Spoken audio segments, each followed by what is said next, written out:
Não se perturbe o vosso coração, tendes fé em Deus, tende fé em mim também.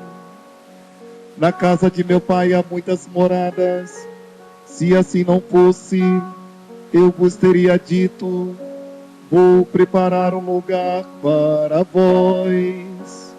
E quando eu tiver ido preparar-vos um lugar, voltarei e vos levarei comigo, a fim de que onde eu estiver, estejais também vós. E para onde eu vou, vós conheceis o caminho. Tomé disse a Jesus: Senhor, nós não sabemos para onde vais, como podemos conhecer o caminho? Jesus respondeu: Eu sou o caminho, a verdade e a vida.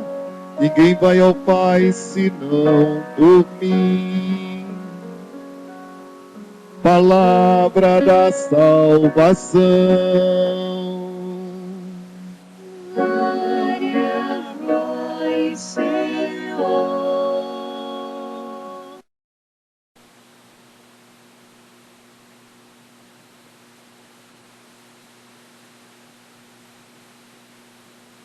Você já me deu parabéns hoje? Hoje é dia de finados.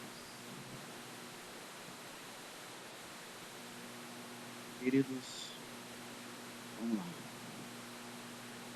No dia em que a igreja celebra os fiéis defuntos, a aparência é de que nós celebramos a morte.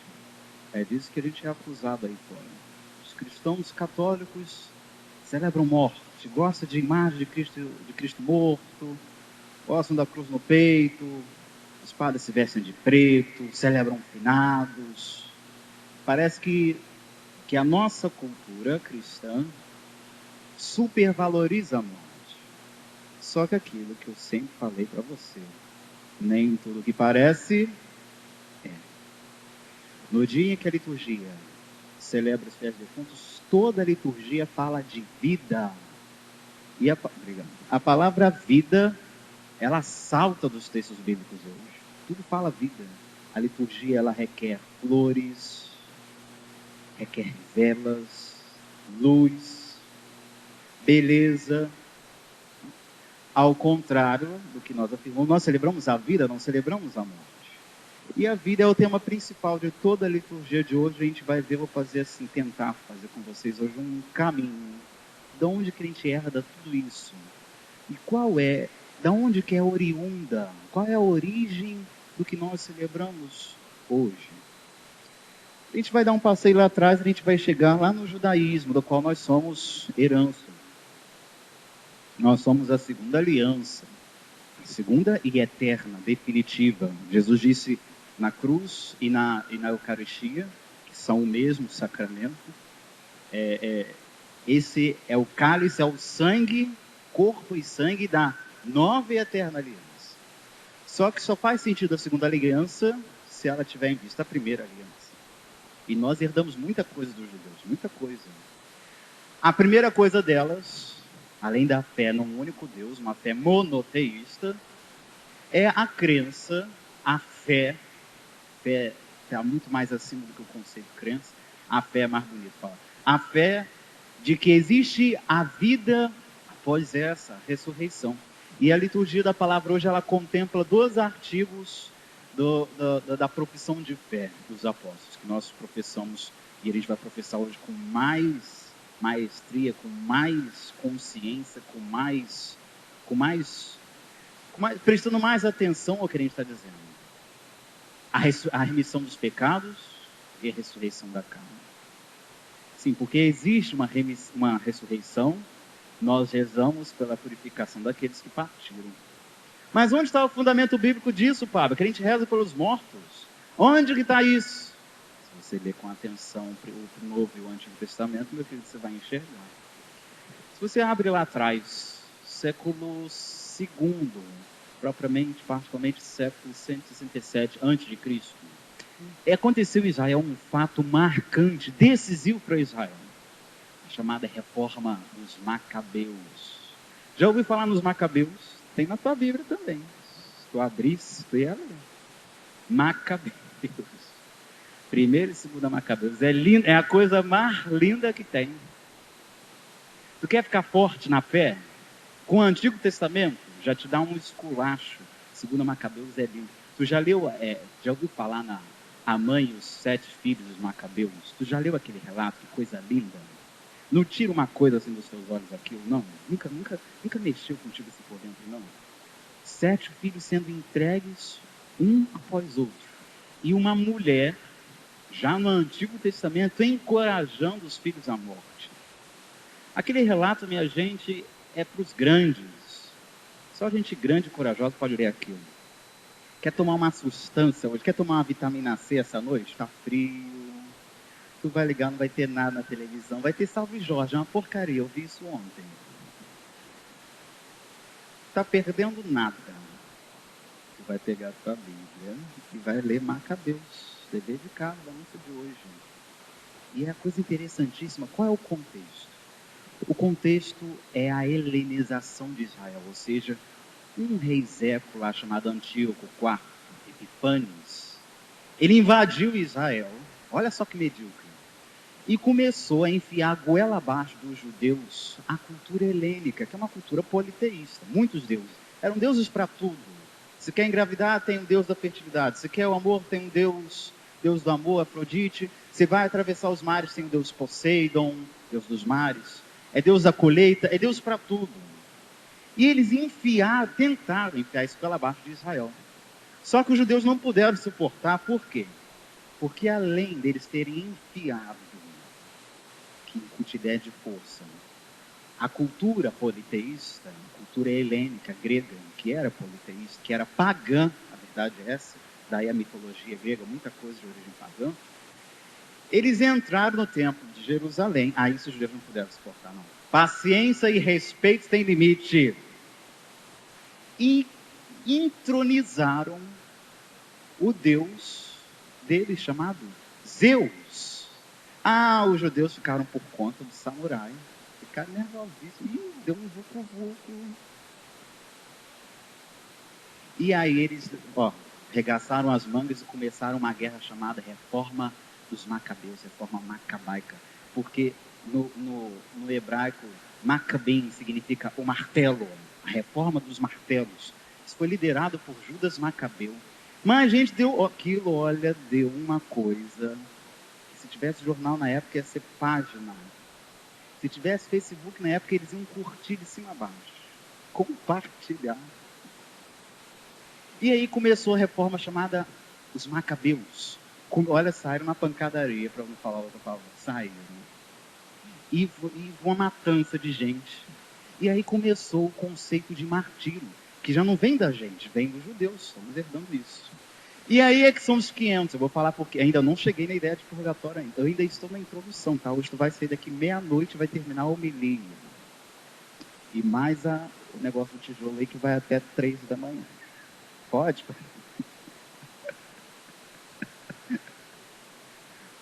Vai virar um finado hoje. E aí, o que eu estava falando? Né?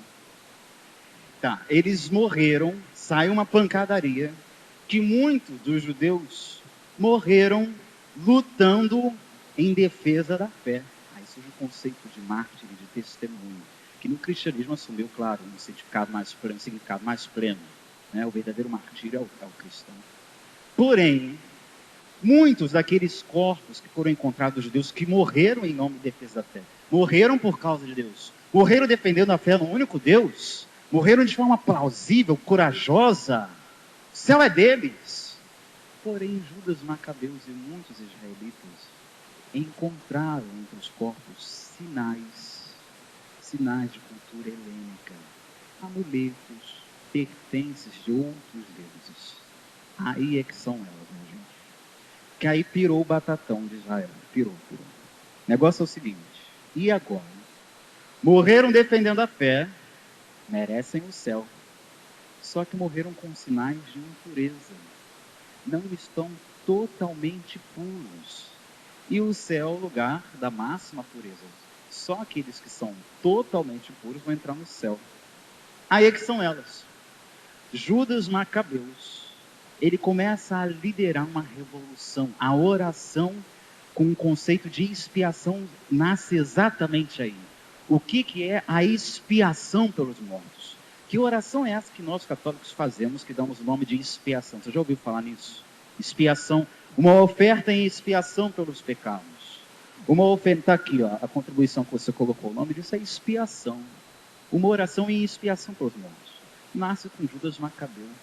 Macabeu, ele faz uma oferta para celebrar, para fazer orações e celebrações pela purificação desses judeus que morreram por causa da fé, morreram em amizade com Deus e são merecedores do céu. Esses homens não vão para o inferno mais de forma nenhuma, mas morreram com algumas imperfeições. E aí é que vai chegar a plenitude no cristianismo, a segunda aliança, a herança que nós trazemos de Israel. Olha que coisa bonita, minha gente. Isso aí tem 2.500 anos de história, 2.200, 2.300 anos. Vira protestante depois de um negócio desse. Você ainda tem coragem, depois de uma história dessa, ainda tem coragem. Está entendendo?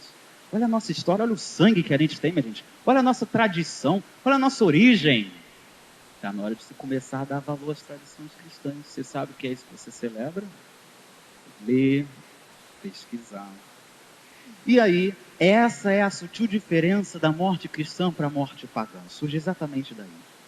Nós rezamos em expiação dos nossos irmãos que morreram em amizade com Deus, mas estão em estágio de purificação. É daí, por exemplo, que vai ser o primeiro embasamento bíblico para a doutrina do purgatório. Estão dizendo por aí, outro dia eu recebi por e-mail isso. Quando é verdade que Bento XVI ele reformulou o dogma do purgatório, ele está querendo acabar com isso. Mas como que o Papa vai acabar com uma coisa bíblica, meu querido? Não tem como. Não, purgatório é doutrina, é dogma. Entendendo? Existe um estado de purificação que está fundamentado também na misericórdia de Deus. Olha só quantas passagens no Novo Testamento, já no Antigo Testamento e no Novo Testamento, onde Jesus diz muitas vezes: entre em acordo com o teu adversário enquanto estás em vida, porque depois o guardinha lá vai te entregar ao juiz e o juiz te colocará na prisão. Dali não sairás enquanto não tiveres pago o último centavo. Tu sabia que a gente vai pagar o último centavo quando a gente sair dessa vida? O último centavo. Gente, esse último centavo já fez eu chorar tanto de noite e ainda faz. A vida é como um bom restaurante. Já falei isso para você 500 vezes, mas vale a pena ver de novo. A vida é como um bom restaurante.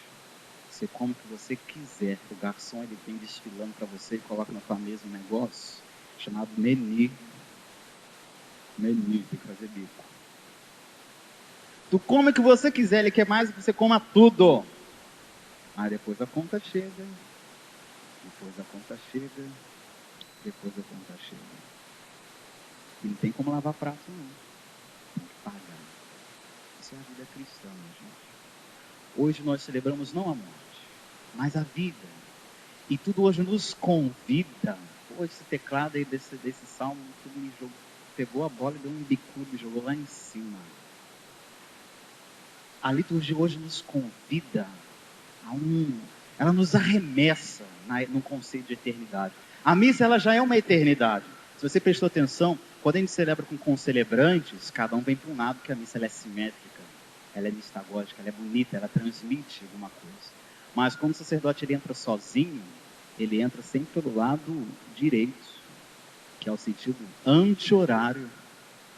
Por quê? Sentido horário é o sentido para o sentido esquerdo. Sentido anti-horário é para o sentido direito. Por quê? Porque quando a missa começa, a gente já não está mais um tempo. A gente está na eternidade. Olha que delícia, gente.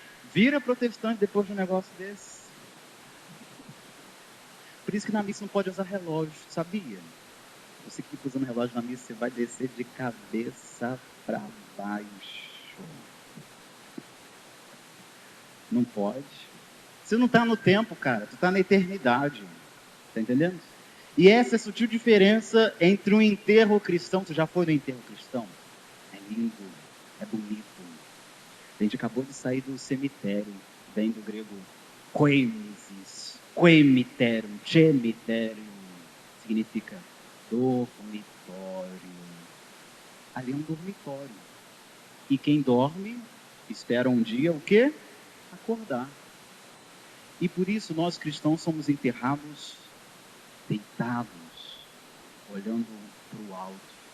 É diferente como os egípcios e os gregos eram enterrados. Lembra como o egípcio era enterrado? Já viu um sarcófago? Enterrados em pé. Eles olham para frente. Eles são enterrados junto com os pertences dele. Vai ver o sarcófago do Tutankhamon. Tudo que até a meia que o cara usou está ali do lado dele.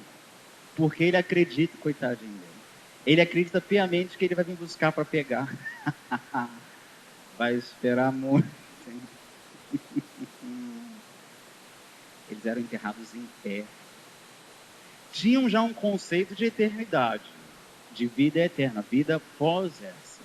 Mas não o nosso conceito de felicidade eterna, de rompimento com isso daqui. Os cristãos são enterrados olhando para cima. Porque está lá a nossa esperança.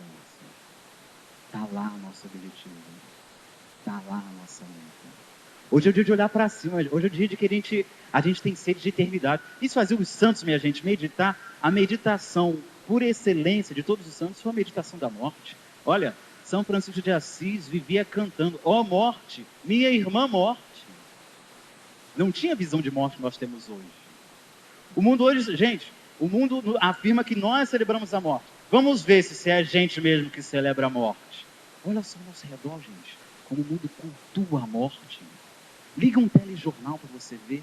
É cultura de morte. É só sangue. Parece que sangra a nossa televisão. Abre um jornal para você ver.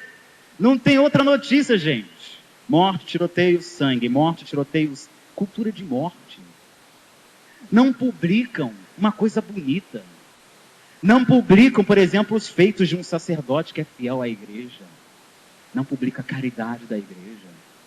Não publica um cara que se converteu. Não publica nada. É só morte. Morte, coisa ruim, coisa feia. É a cultura do feio. O Papa Bento XVI está gritando aí pra gente, ó. Gente, juventude, lê o Papa Bento XVI, ó. Vitamina C. Ó, vitamina C para a alma. Antioxidante, Papa Bento XVI. Ele está dizendo a nós cristãos hoje que o mundo está celebrando a cultura de morte. Ou como ele é alemão, ele chama cultura kitsch. O que é a cultura kitsch? Foi o tema agora do meu trabalho de teologia, de estética teológica. A cultura kitsch em alemão não é o feio. É uma coisa que a gente chama muito de avacalhado. O jovem sabe o que é isso. Quando tu fala, isso aqui tá mal acabado, isso aqui tá pouco, você diz, isso está avacalhado, isso está assim, bagunçado. Isso é o kitsch. É a cultura kitsch. Olha como é que a nossa juventude se veste. Se vocês se vestirem assim, eu excomungo vocês. A nossa juventude hoje se veste de caveira. É. Aí sabe o que? Minha sobrinha outro dia apareceu aqui em casa com um sapato cheio de caveira. E em cima da caveira tinha um lacinho. Isso é o kitsch. É assim. É uma cultura de morte. Aí tu olha no braço da juventude, hoje tem uma caveira enfiada com uma atravessada com uma espada, aí vem uma cobra que passa na espada e que sai da boca da caveira e que é o dragão. Coisa feia. E a crise do século, que é a cultura do feio, cultura morte, na verdade é uma crise cristã, diz o Papa Bento XVI. Nem nós cristãos temos mais aguçado em nós o desejo de beleza. Uma crise na arte sacra é um exemplo claro disso. Nós não temos mais, gente, em nós uma educação à beleza. Não sabemos mais o que é o belo. Gostamos do feio. Somos atraídos ao feio. A nossa cultura é uma cultura de morte. Celebram a morte. Ganham com a morte.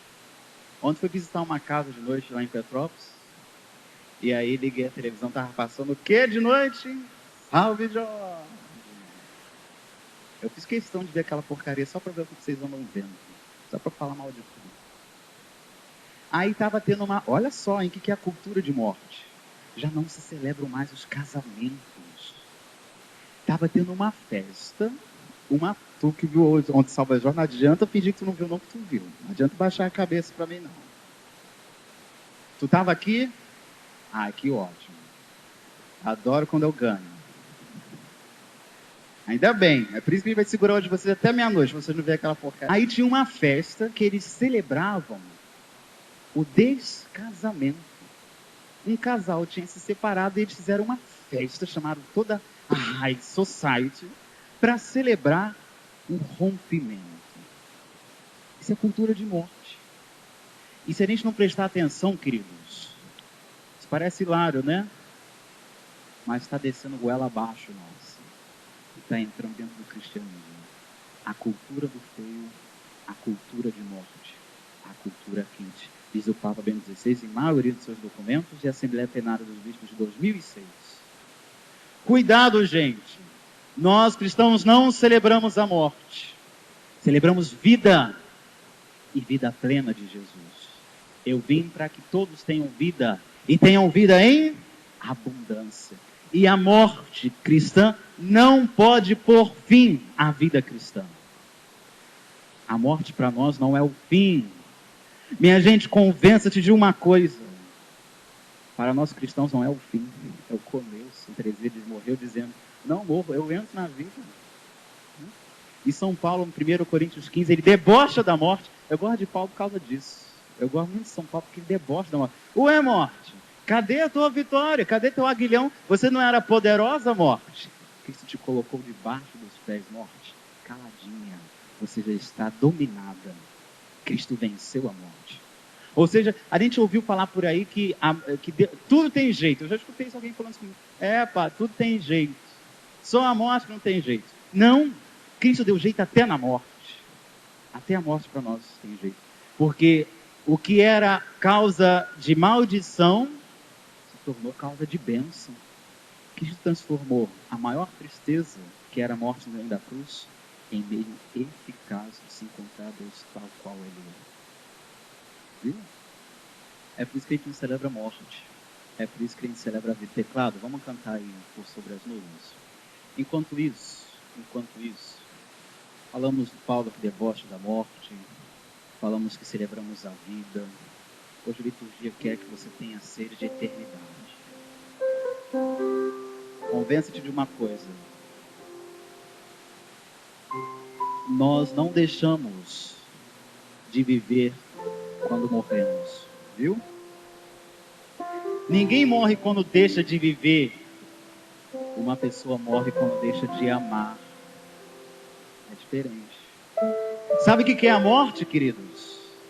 A morte não é aquilo que os nossos irmãozinhos estão lá experimentando, não. Morte é deixar de amar.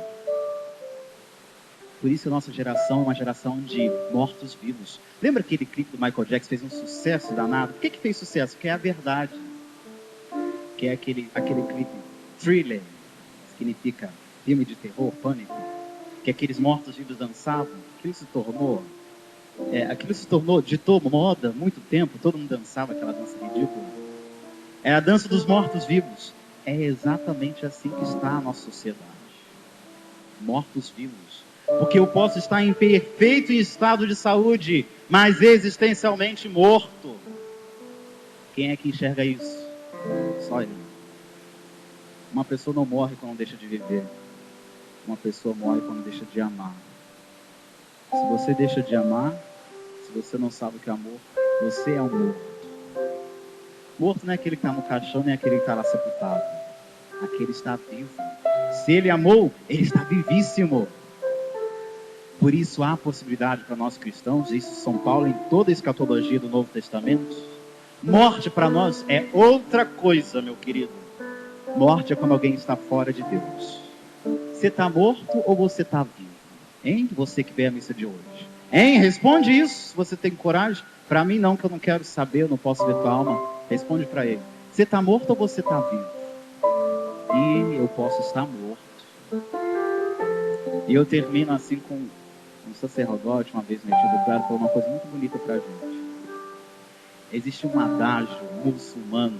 Os muçulmanos não tem coisa bonita, sabe? Ele diz o seguinte. Lá também na cultura deles, aliás, também não, na cultura deles, a morte ela é simbolizada por um anjo de preto. Um anjo que vem com uma foice. Já viu isso em desenho animado, em filme? Isso vem de origem muçulmana.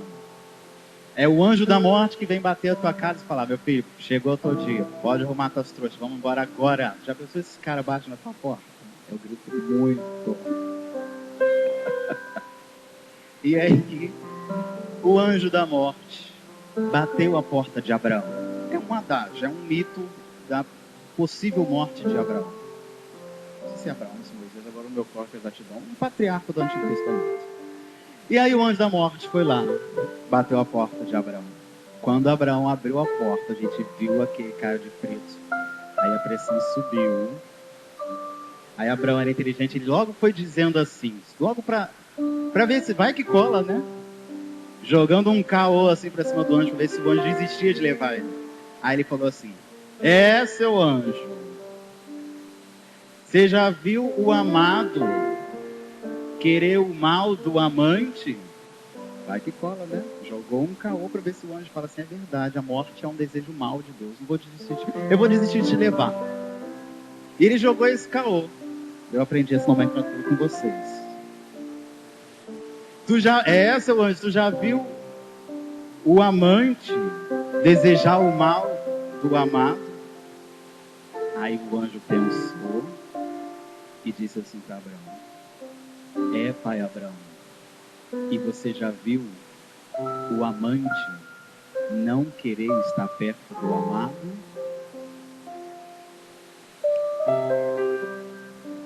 Aí Abraão diz: então tá bom, anjo, leva portanto a minha alma. Bonito, né? Você já viu o amante não querer estar perto do amado? Para nós cristãos, morte é estar definitivamente com o nosso amado. Tu ainda está com medo desse negócio de morte? Depois dessa, tu ainda tem medo? Não balança a cabeça. E eu queria rezar com você hoje um desejo de eternidade, desejo do céu. Eu ganhei um livrinho desse tamanhozinho assim, porque os maiores perfumes estão nos menores frascos, de um alemão chamado Lorenz Martin. Maravilhoso, eu não vou te emprestar, porque tu não me devolve. O nome do livro é Como um Místico Amarra Seus Sapatos. É lindo o livro. E ele diz uma coisa que é essencial: nós somos chamados peregrinos, viajantes, estamos a caminho. E alguém consegue caminhar, minha gente, com a mala pesada? Ninguém consegue caminhar com mala cheia, só com mala vazia. Quanto mais apegados a esse mundinho, mais eu sou impedido de caminhar. Desapego. Amar sem apegar. Isso aqui é mais difícil, mas essa é a arte cristã. Amar sem apegar. A gente não consegue, a gente ama se apegando. A gente quer um amor grudento. Amar sem se apegar. Porque dizem os santos, os autores espirituais, que um passarinho, quer amarrado por uma grossa corda, quer amarrado por um fio de nylon, de ambas as formas ele está impedido de voar. Não é verdade? O passarinho amarrado pela patinha, quer por uma corda bem rude, quer por um fio de nylon, em ambos ele está impedido de voar. E hoje a liturgia nos lembra que um dia nós vamos voar para sempre. Lembra do padre? Eu não posso falar Padre Léo, que eu estou com vontade de chorar. Se eu falar dele, eu vou chorar. Aquela última homilia dele, dos Cascos do Alto, que ele cantou: eu não me acostumei nas terras onde andei. O que foi aquilo? Fala para mim. Consegue ver aquilo sem chorar? Eu não consigo. Eu desafio a você ver aquela palestra no YouTube, sem chorar. Se tu conseguir, tu é bom mesmo. Um dia nós vamos voar para sempre para os braços do nosso Deus. E cada dia que passa, mais próximo estamos da eternidade. Agora fecha teus olhinhos, fecha teus olhinhos, fecha teus olhinhos. Se te ajuda a rezar, bota a mão aqui no teu coração. E pede a Jesus que dê a você hoje o desejo do céu, o desejo da eternidade. Santa inveja dos nossos irmãos que já gozam da presença de Deus. Santa inveja. Céu, lindo céu. É um lugar onde eu quero viver para sempre. Cantemos? Por sobre as nuvens. Por sobre as nuvens existe um lindo céu. Maravilhoso céu. Maravilhoso céu, morada dos anjos. Por sobre as nuvens. Por sobre as nuvens. Ai, que vontade. Existe um trono. Doce dia. Cujo rei está sentado à direita de Deus. Céu. Céu. Lindo céu, é um lugar. Que saudade do céu. Quero Que viver saudade do Pai. Para sempre. pra sempre. Céu. Lindo céu. Um dia vai ser a nossa vez, É filho. um lugar que meu Deus preparou pra mim. Céu. Lindo Que saudade. céu, Saudade de Deus. onde com os anjos eu cantarei Na presença. Adorando. ao Senhor. Agora deixa eu ver só você. Céu, lindo céu. Só você. Céu. É mais ou menos assim que vai ser o céu. Uma multidão cantando para Deus. Para sempre. Céu. Céu. É o lugar que meu Deus preparou para mim. Que meu Deus preparou. Pode ser mais forte, Assembleia. Céu. Isso. Lindo céu.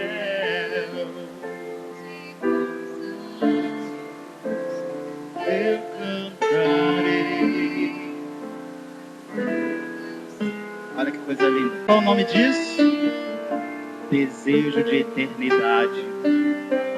Mesmo um pagão tem isso. Só que não reconhece. Mesmo os pagãos têm esse desejo. Só que não sabem disso. É, anjo. Você já viu um amante querer o mal do objeto amado? É, Abraão. E você já viu o amante não querer estar perto do seu amado? Obrigado, Senhor, porque o meu fim não está aqui. Porque se tivesse, eu me desesperaria. Que o Senhor acolha a alma de todos os nossos parentes, amigos falecidos que se encontram na eternidade. Perdoai, Senhor, seus pecados e alcancem junto de vós a vida eterna. Dá-lhe, Senhor, o descanso eterno e brilhe para eles na canção. Que as almas dos pés defuntos pela misericórdia de Deus descansem em paz. De pé, professemos juntos.